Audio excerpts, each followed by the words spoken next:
Gusto mo rin ako.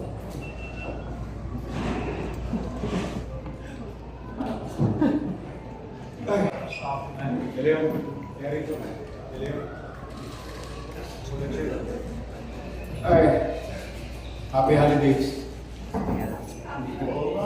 Wala kang bakasyon. Gusto ko yung sombrero mo. Parang si Palos.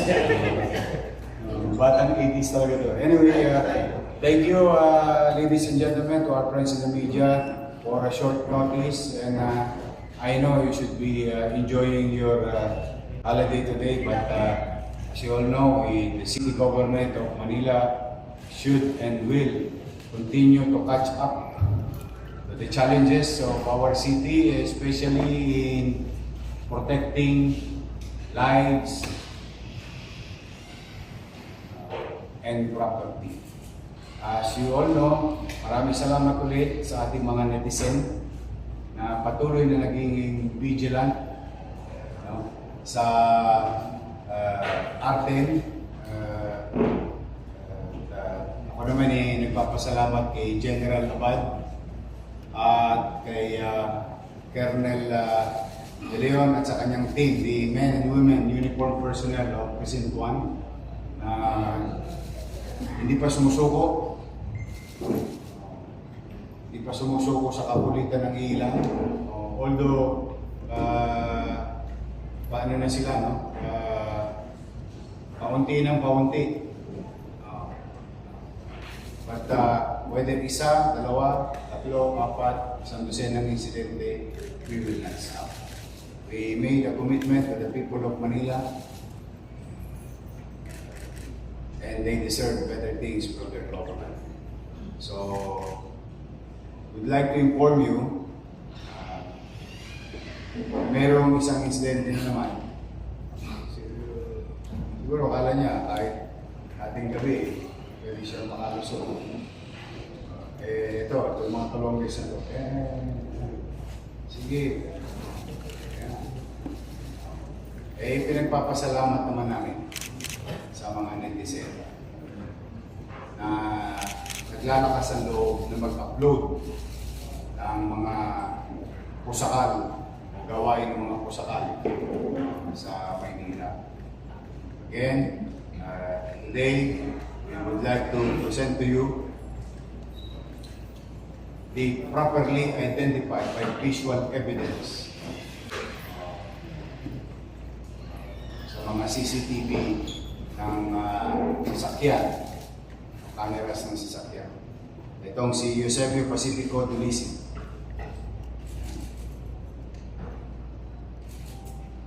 Alam nyo taga-Caloocan ka pa, lumayo ka pa rito, alam niya ako. Huwag niya tangkit Taga-Hapilan ka nakatira. Di ba kayo nanonood ng Facebook? Gusto nyo lang subukan. Hindi nyo ba nababalitaan na yung mga kasama nyo nauuwi na? At Mark Guren Montibon Layo. Parehong taga 105. Roma. Itong mga matitigas sa ulo mga batang to, akala nila Wild Wild West ang arte. 2023, 22 anyos ka. Very good. Ikaw, 24.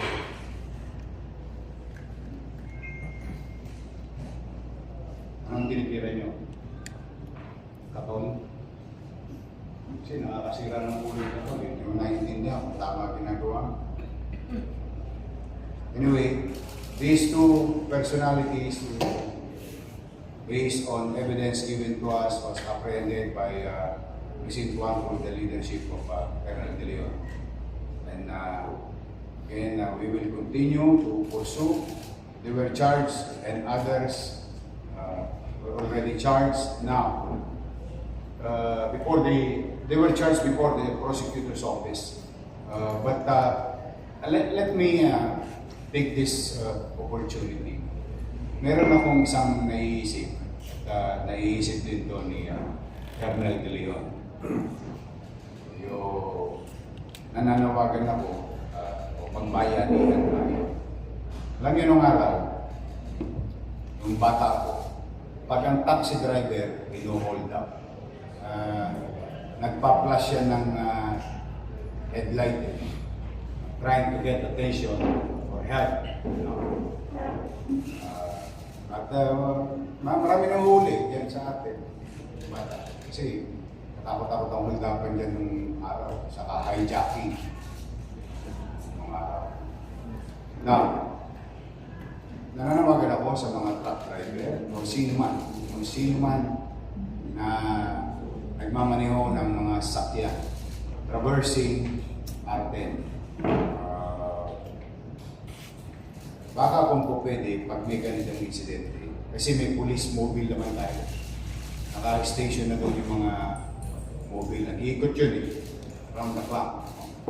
Nananawagan kami sa mga driver, kapag may nakikita kayong insidente na ganito, magpusing na kayo sabay-sabay. Magawa tayo na call the attention of everyone. Kumbaga, tulong-tulong na tayo. The least thing that you can do is to create noise and attract, to get the attention of our enforcement unit who is nearby. Meron kami Don Bosco, meron kami doon sa boundary, at saka of course yung puno, yung mobile din.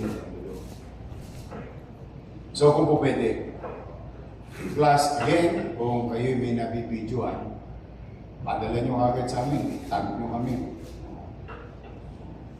Tapos, pangatlo, doon sa mga, para may additional na cargo itong mga to, yung mga biktima, although yung iba nakinig na, no? Mga trackers, huwag kayong matakot, mag-file kayo ng complaint. Habang nandito ako sa lungsod ng Maynila, we will not stop apprehending these people. Baka naman na kung po pwede, bigyan nyo rin ng oras yung effort ng police apprehending these individuals na kayo ay humarap upang maging complainant. Total kayo naman ay biktima. Huwag nyo nang ikipit balita. Hindi natin ito maliresolva. While it is true that we will not stop until they stop. No? But hindi naman kami titigil. Kaya lang mas maganda kasi pagka yung mga nabibiktima ay tinutuluyan din itong mga suspect. So, yan ang update natin dito sa bagong-bago, fresh na fresh. Gustong sumubok at gustong sumikat mga individual na hindi pa yata nakakapanood ng Facebook na July 1, 2025 may bago na mayor sa Maynila. Baka kala nila kasi dati pa rin. So I'm just saying, mananawagan ako ulit. Sa mga Kalongges, huwag nyo nang subuko. Talagang hihimas kayo ng prayers sa Maynila. We will not stop. Karapatan ng taong bayan sa lungsod ng Maynila, ng mamamayan, at ng taong bayan, hello, PLDT? At kulinarya oro ata yun eh. Sige yata yun eh. Lang yata po. Ulitin ko, nananawagan ako sa mga Kalongges, mga pusakal, huwag na kayo sumubok sa Maynila. Karapatan ng taong bayan na naninirahan sa lungsod ng Maynila na magkaroon ng kapaligiran sa pamumuhay. Karapatan ng taong bayan na dumadako sa lungsod ng Maynila na sila'y kapag lalandasin nila ang mga kalsada ng lungsod ng Maynila ay ligtas sila. And that is our commitment to the people of Manila, to those who are traversing the city. So thank you for your time. Meron ba kayong tanong? Hello sir, si Salima. Hi sir, Salima Refran of GMA7. Sir, for the record, ano po ba talaga yung nakuha mula dun sa truck? Gaano karami? And then also, sir, if you could get a soundbite, gaano po ba kalaganap yung mga insidente ng jumper boys o gagam boys nga po dyan sa Mel Lopez Boulevard? No, yung Arden Boulevard. Nung nagdaang panahon, na Senado pa nga yan. Kasi nung first term ko, naubos lahat yan. Nung nawala ako, nagbalikan. At in fact, if I may recall, if I may remind each and every one of you, na even the Senate took notice of the situation ng bus admin. But now, kung gaano kadalas ngayon, panaka-naka. Hindi katulad ng nakaraang taon na parang Wild Wild West. Now, despite of panaka-nakang insidente, hindi naman kami titigil na sila'y papanagutin sa amin. Until magtinuan yung mga tolongges na gustong sumubok sa atin.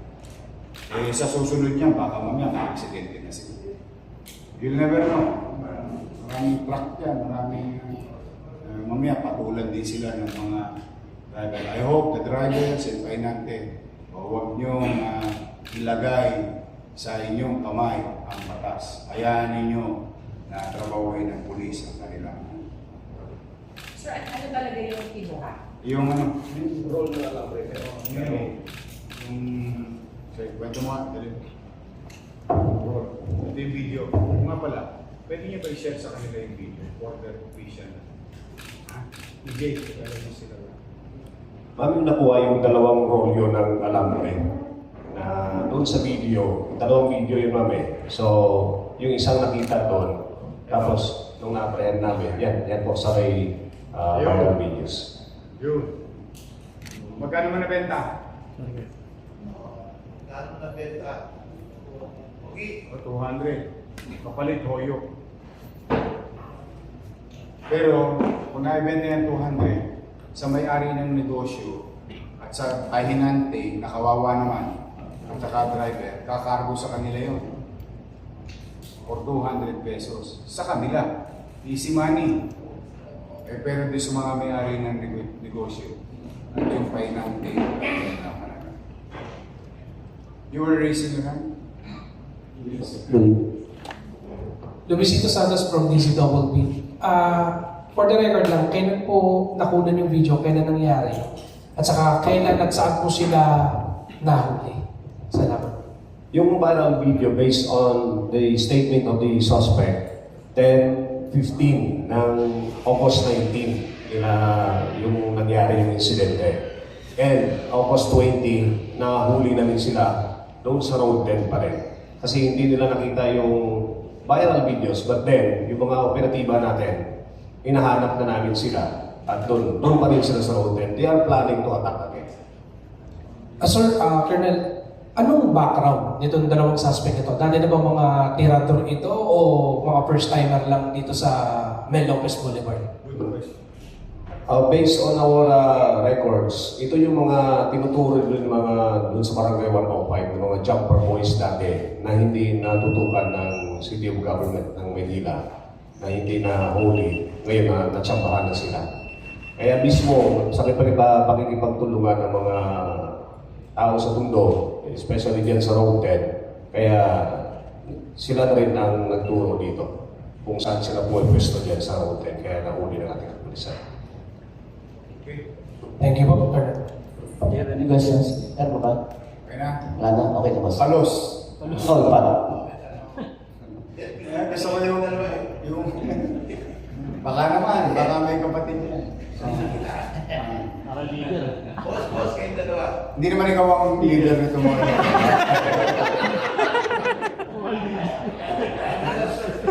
Hindi, tanong ko sa dalawa. Kasi sa kanyang grupo yan eh. Sa bawat barangay ng mga kaparts nyo, di ba? Meron pa ba na nakakasama kayo? Nasa tingin nyo, lumitira pa rin ang ganyan? Meron. Hindi pa rin ano? Dalawa kayo, napitas kayo eh. Mapalamig, susunod, sakit ang pulo ni Station Commander, Meron pa ba mga tropa? Honest lang. Baka pagsabihan na ako ng meron pa? Hindi, pagkakataon nyo ito, panawagan nyo sa tropa nyo, tama na yan. Wala na po. Wala. Oh, Wala na po. di ba kayo mananawagan sa tropa niyo? Ano ang panawagan niyo sa tropa niyo? Nandito po sila lahat sa pinto niyo.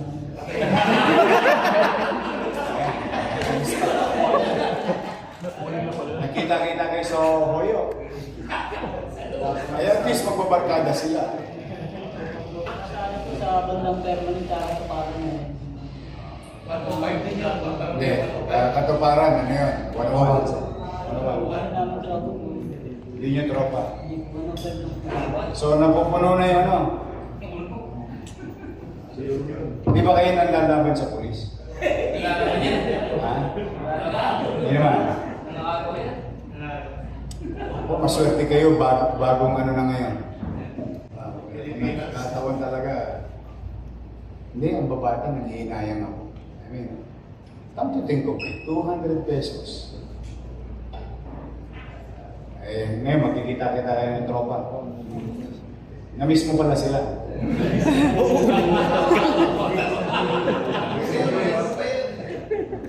Anyway, just trying to light up, but we are serious about this. Alam nyo, holiday, Sige, subok lang kayo. Call. Yes, please. Sir, dun sa atin po mga suspects. Go ahead. Bilang karapatan niyo po dito, Yeah. ipaliwanag yung inyong sarili. Bakit niyo po ito nagawa? Ano po yung dahilan? At matagal niyo na po ba itong ginagawa? Good question. Hindi ako po ano eh. Ngayon ko lang po nagawa yun kasi wala akong pangkain. Galing po kasi mag-protest dito ang trabaho na. At doon taon-taon na wala din ang media. Ngayon lang siya ba? Opo. Kuya, okay. Ginagawa ko lang po sa kanila yun. Sa kanila po, ginagawa ko lang po. Kasi may family problem ko sa akin ako. Ngayon lang ginawa. Eh, Dami nyo rin eh. Kaya mga kabataan, alam niyo, ito, papayo ko lang sa mga kabataang nanonood. Ang katotohanan ng buhay, hindi tayo makakapamili ng magulang, kapatid, o mga kaanak. Yan ang katotohanan. Hindi mo yan mapipili. Pero, sa kabilang banda, tayong mga mamamayan o tao ay kaya nating mamili ng uri ng ating kakaibiganin. Kasi you have a chance to choose. Pwede kayo makapamili ng kaibigan. Hindi kayo makapamili ng magulang, pwede kayo makapamili ng kaibigan. Pag ang kaibigan ninyo ilalagay kayo sa kalugmukan, eh bakit pa kayo nagsasama-sama? Bakit ka makikisama? Tingin ko kasi minsan, ma'am, ano yan eh, yung alam mo yung ayaan. Halika, tira ko, damay-damay na. Tira tayo, biyahe na. Actually, mas maganda yung word na ginagamit namin yan nung araw. Yung mga kababata ko. Halika, biyahe tayo. Ayun yun, akit ka na sa estribo, dadala ng Tres Campos, 29, mamimerwisyo ng kapwa ko. Ganyan yan eh. Barka-barkada. Ako, payo ko sa mga batang nanonood, mamili kayo ng inyong kakaibiganin. Dahil baka mapariwara kayo. Mahal kayo ng mga magulang ninyo. Walang magulang na mag-iisip ng masama laban sa kanyang anak. Pero ang kaibigan, pwede ninyong mapili. Kung mag-ingat kayo, have a safe day. Last, yes. 2 questions lang to, Ate Oh, Marcos. sure. Mayor, magandang hapon po ulit. Kanina napanood po namin yung Facebook live niyo na galit na galit. Parang hindi your maze ko yung nakita namin kanina. Parang meron kayo in-inspection ng isang construction site. At Yes. ipinakandado nyo, pinakukupis kayong mga equipment doon. Ano po yung konteksto doon? Ano po yung kwento sa likod doon? Bakit po ipinatigil nyo yung itinatayong proyekto ng isang congressman doon? Ang initial, kasi nagpapatayo kami ng bagong library. So nakita ko biglang giniba yung basketball court doon na pag-aari ng lungsod ng Maynila. Tinanong ko si Andres kung may permit pa. Wala daw siyang alam na nabigyan ng permit. Tinanong ko yung taong bayan, yung chairman, ang sabi, project daw ni Congressman Joel Chua. Paano nangyari yun? Walang permit. O, paano nangyari nag-iba nila yung property ng City of Manila? Sana punta yung property, yung mga baka. Pag-aari yun ng lusod eh. May pananagutan pa yun sa CGSO. O tapos, biglang tatanggalin nila yung mga daycare center at saka senior citizens office ng City Government of Manila. O ngayon, I challenge Congressman Joel Chua to investigate himself. Sinabi ko na sa inyo eh, may gobyerno sa lungsod ng Manila and it is called City Government of Manila, not City Congress of Manila. Sa totoo lang. O ngayon, pina-arresto ko lahat yung mga tao doon at kinukumpiska namin yung mga gamit. And now we're doing what we need to do. Tingnan natin kung may masample lang. Yan ang kung bakit ako nalulungkot. Hindi pa nadala itong mga congressman. Iniimbestiga na sila ni Presidente. Nagka-leche-leche ang flood control sa buong Pilipinas sa pakikialam ng mga congressman. Sino may sabi? Secretary Puno. Diba? Inamin na nila. Ang trabaho ng congressman gumawa ng batas. Hindi magpagawa lang ng kung ano-ano. O ngayon, kung magpapagawa kayo, katulad ng ibang congressman dito, na nagpapaalam, humihingi ng permiso sa building official o sa city engineering, inaaprobahan naman namin eh. In fact, I'm gonna tell you, yung di masalang, di ba isasara, gagawin ng DPWH, o humingi ng permiso sa amin, o nagbayad ng buwis, 504,000 pesos. O, anong ibig namin sabihin? Pag magpapagawa kayo, humingi kayo ng permit, building permit.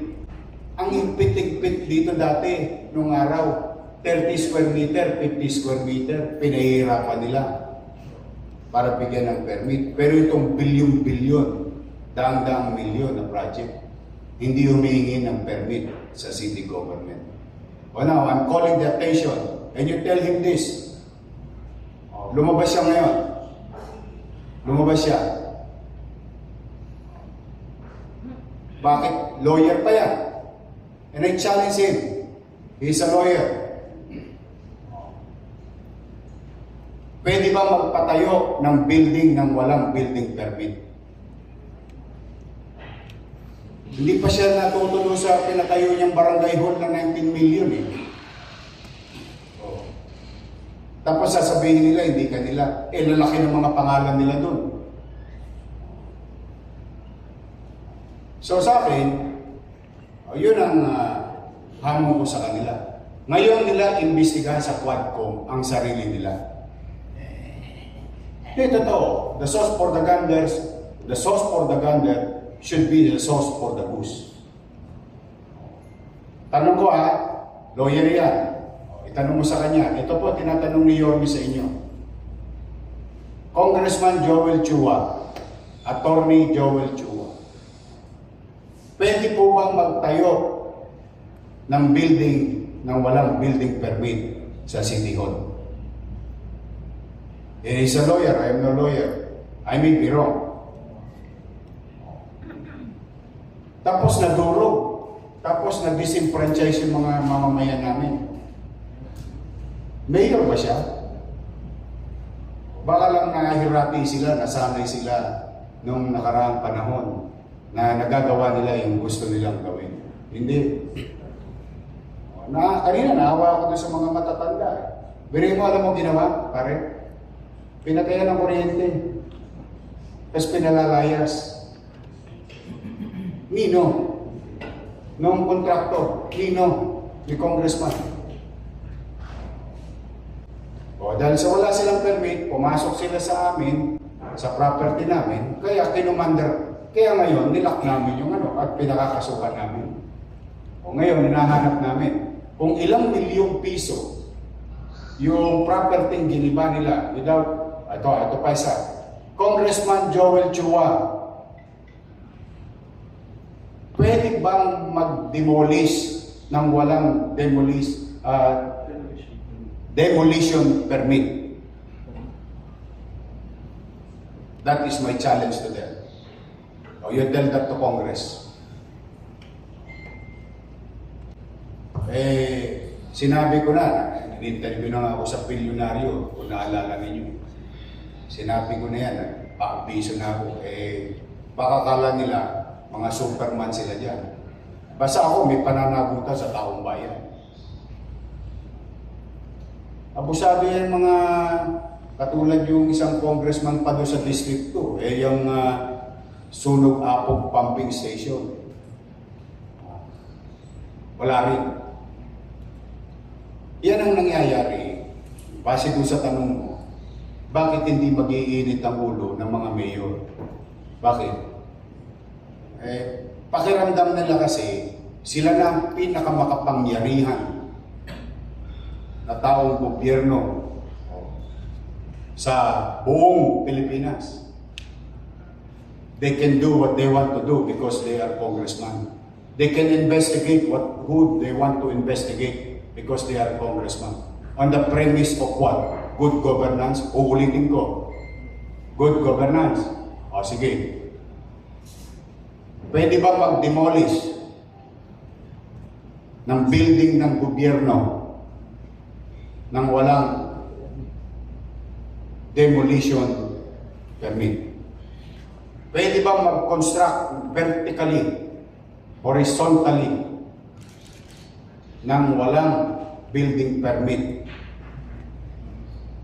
He's a lawyer, and I challenge him directly. Sabihin niya ngayon kung alin ang tama at mali.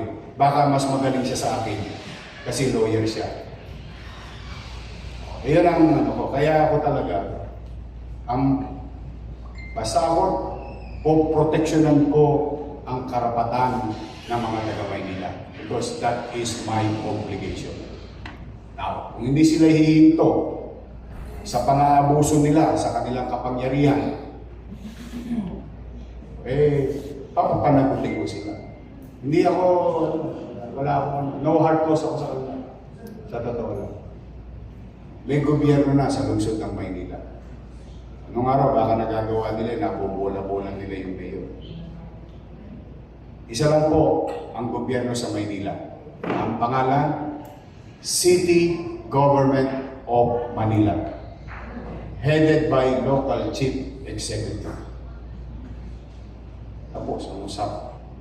Ayun po ang tugong ko dyan. Kaya ganyan ang damdamin ko. Okay na po, boss. Thank you guys. Okay, thank you. Thank you. Thank you guys.